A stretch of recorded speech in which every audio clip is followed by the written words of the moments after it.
Bago tayo mag-umpisa ay huwag mong kalimutan mag-subscribe sa channel na ito, at pakipindot na rin ang bell icon para lagi kang updated sa ating mahalagang balita. Commander ng China nagbanta na sa mga bansang tutulong sa Taiwan, dahil ituturing na nila itong kaaway at hindi sila magdadalawang isip na giyerahin ang mga bansang ito. Hindi naman ito pinakinggan ng US at Japan, sa halip mas pinalakas pa ng Japan at Amerika ang kanilang ugnayan at pagtulong sa bansang Taiwan. Ayon pa sa Chief Commander ng China, handang-handa na kaming sakupin ang Taiwan anumang oras at ibalik ito sa dati niyang nasasakupan, at gagawin namin ang lahat ng aming makakaya kahit kami pa ay gumamit ng dahas para maibalik sa China ang Taiwan. Tanging utos na lang ng kanilang presidente na si Xi Jinping ang kanilang hinihintay upang tuluyan ng lumusab ang mga militar ng China.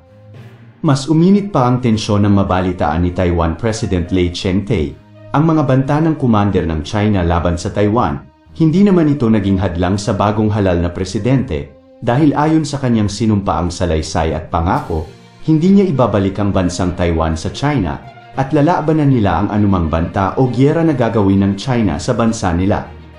Nagdagdag naman ang bansang Amerika na karagdagang tulong upang mapalakas at mapatibay pa ng Taiwan ang kanilang depensa.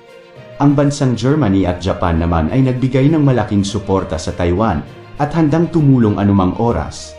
Sa kabilang banda, hindi naman nakaligtas si Pangulong Bongbong Marcos sa Chief Commander ng China at inakusahan pa niya ito na ang Pilipinas ang nag-umpisa ng gulo sa West Philippine Sea at inaangkin di umano ng Pilipinas ang West Philippine Sea na pagmamay-ari ng China.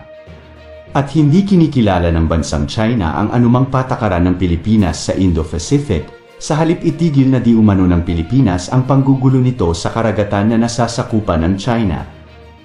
Matapos ang ilang araw na dialogo sa Singapore, ay hindi pa rin tumitigil ang Chinese Coast Guard sa panghaharas nito sa mga Pilipinong Coast Guard.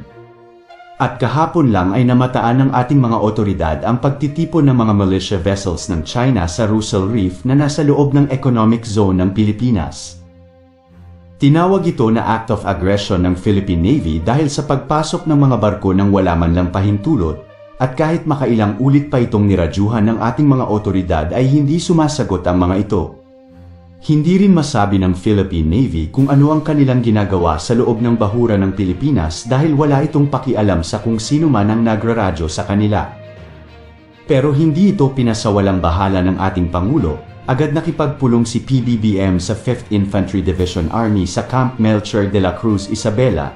Sinabihan ni Pangulong Bongbong Marcos na maging handa ang AFP sa tumataas na tensyon sa pagitan ng China at Pilipinas sa Indo-Pacific region. Nailagay kasi ang Pilipinas sa interest ng China dahil malapit lang ito sa bansang Taiwan, at kung masakop ng China ang Taiwan ay mas madali na rin itong makaapang-angkin ng mga ari-arian ng Pilipinas. Ayon pa sa Pangulo, ni Katie Ting ay hindi mang-aangkin ang bansang Pilipinas ng anumang sovereignty sa ibang bansa, kaya hindi rin natin ipapaangkin kahit 1 pulgada ng ating mga bahura na nasa loob ng Philippine Economic Zone. Dagdag pa niya, seryoso ang ginagawa ng China laban sa ating bansa, kaya dapat maging handa ang sandatahang lakas ng Pilipinas upang ipaglaban ang mga teritoryo ng bansa.